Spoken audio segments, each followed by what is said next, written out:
Good afternoon everyone, Connor from Zenfinex here, and today I'm going to be providing you with an update on our silver forecast for July.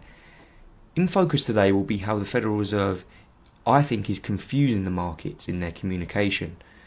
After that, I'm going to move on to the chart and I'm going to provide a balanced technical analysis, predicting where price could be heading for the rest of July, whilst touching on our previous forecast to see where we're at from there.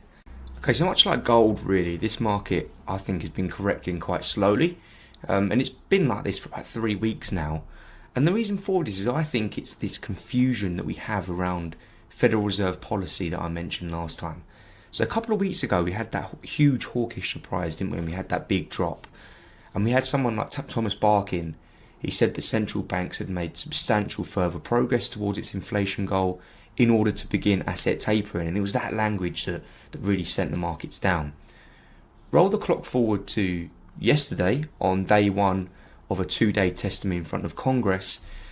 Jerome Powell said that the monetary policy would remain extremely supportive, and he kept using these dovish tones. While insisting inflationary pressures were transitory, he did add that the Fed expects to continue its bond buying until there is substantial further progress in the job market, predicting that interest rates will likely remain near zero until at least 2023. To me, it's this contrasting language. This is the reason we have markets almost in limbo at the moment, as traders aren't quite sure on what to expect next as we approach a post-pandemic environment. Now, it's probably why they are just piling into equities, as it seems to just be the safer option. Now, from this, it could be argued that conditions are fairly supportive for silver prices to rise in the remainder of July. Now, perhaps some more good news just on the last front for the silver markets is the Democrats on the US Senate Budget Committee reaching an agreement on a $3.5 trillion infrastructure investment plan after more than 2 hours of closed-door talks by committee Democrats and White House officials. As we know, silver really does have its industrial uses. I think over half the demand comes from the industry. Now, I can only see this really being beneficial for the metal going forward.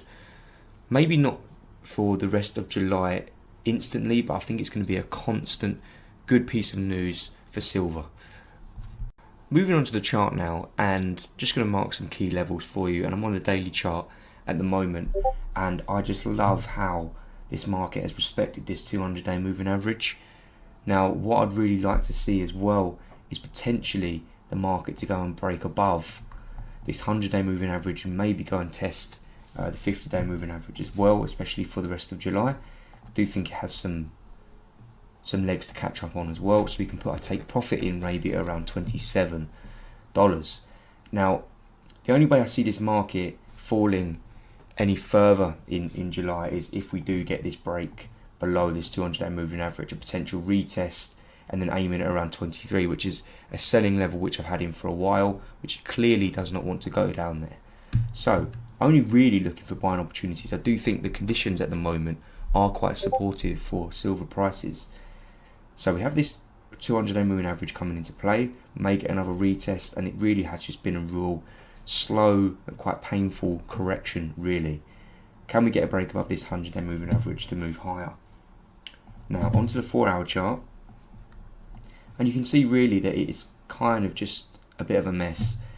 We're in this real, I'd say, consolidation pattern, but at the same time we do have a lot of movement in the a lot of room in the RSI indicator for this market to go further, and you're probably not going to be able to spot too much on this 4-hour chart. But if you're looking for any intraday positions, I'd look first of all around 26.5, and the reason for that is you might just get a little bit of resistance here. Hi guys, thank you for listening to this video. Just really quickly wanted to touch on a really exciting offer we have on the website. It's a limited time offer, and if you head over to zenfinex.co.uk, you will see the offer in front of you straight away. And this is that you can trade Forex on a standard account with raw spread plus 0 commission. And now Zenfinex is also an FCA and no dealing desk execution broker.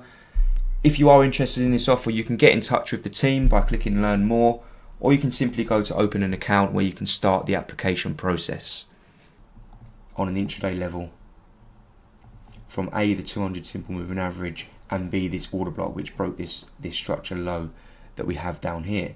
I'll just zoom in a bit further so you can see that. What I would like to see is I'd like to see the market form some structure for us before we go jumping into any trades. I would like to see a break of this structure high, this one here which I'm pointing at now, and then a potential retest of an order block that was left behind, whether this be sitting on this level where the 50 moving average is. We could look to maybe buy from a level like this, or if we move down onto the 1 hour chart, you can see that the price action is a bit clearer, and only a little bit clearer.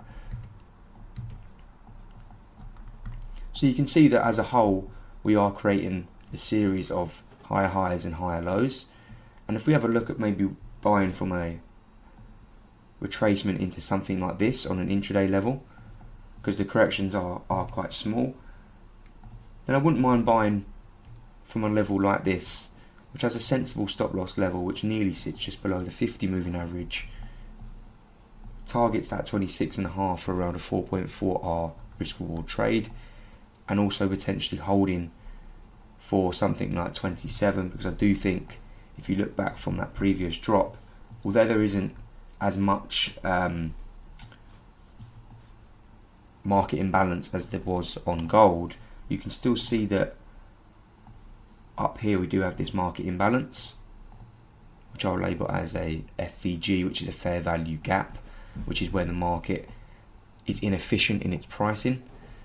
Would like to see silver go there potentially after July, but just for July, maybe just aiming for around that 27 level would be great.